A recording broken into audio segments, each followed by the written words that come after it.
राष्ट्रीय उपाध्यक्ष भाजपा अल्पसंख्यक सेल चौधरी जाकिर हुसैन पूर्व विधायक ने कहा कि देश प्रदेश का सबसे पिछड़ा जिला मेवात विकास के एतबार से हिंदुस्तान का मैनचेस्टर बनेगा। जिस तरह से कभी हरियाणा के फरीदाबाद जिले को मैनचेस्टर के नाम से जाना जाता था, आने वाले 3 साल बाद भाजपा के शासन में मेवात से पिछड़ेपन का कलंक हमेशा के लिए हट जाएगा। इस जिले में आने वाले 3 साल में बड़े उद्योग धंधे स्थापित होने के साथ शहरीकरण का भी तेजी से विकास होगा।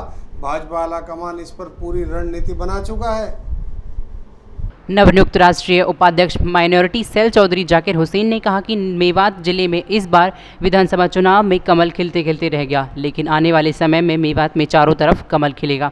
उन्होंने कहा कि बीजेपी सबका साथ सबका विकास सबका विश्वास के नारे के हिसाब से काम कर रही है।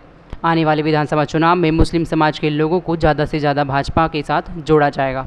पूर्व विधायक ने कहा कि देश और प्रदेश में जितना विकास हुआ है उतना पहले कभी नहीं हुआ। इसके बारे में मुस्लिम समाज के लोगों को जागरूक किया जाएगा।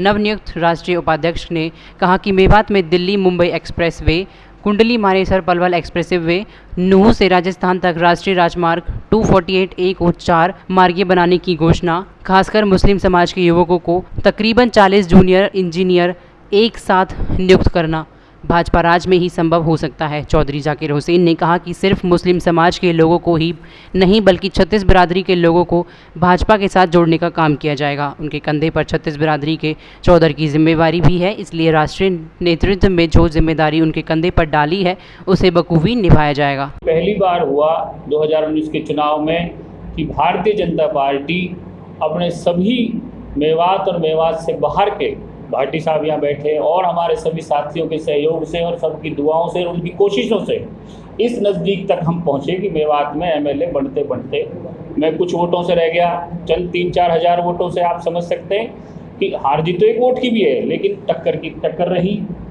चाहे नौशम जी का भी चुनाव बहुत अच्छा हुआ, भाई नसीम जी का भी हुआ, और यहाँ की हार जीत कई फैक्टर्स पर रही। तो कमल तो अपनी प्रारंभिक स्टेज से खिलने की तरफ मेवात में चल पड़ा, और चल नहीं पड़ा, मैं ये दावे से कह सकता हूँ कमल मेवात में खिल गया।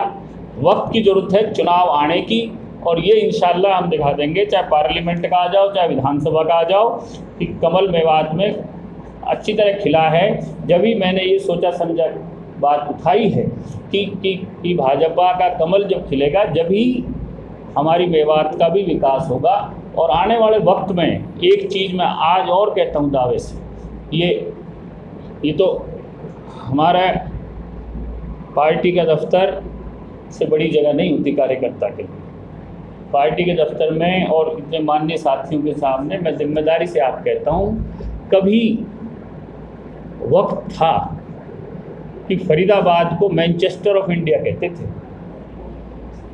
डेवलपमेंट जो हुई, आप आने वाले 3 साल में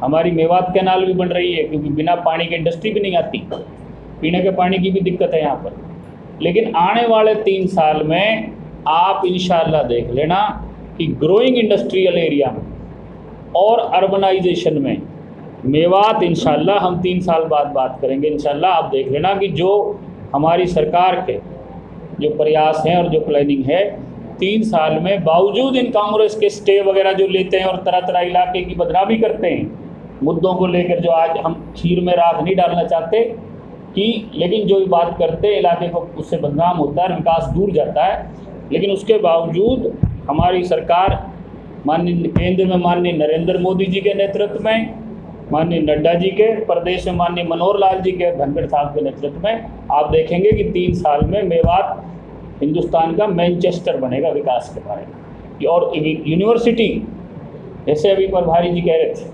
कि, क्योंकि अंदर की सरकार की बात प्रभारी जी के डिस्कशन होते रहते हैं, और ये मेवात के बहुत हमदर्द भी हैं, अब तो प्रभारी हैं, कि वो भी बात बहुत नज़दीक है।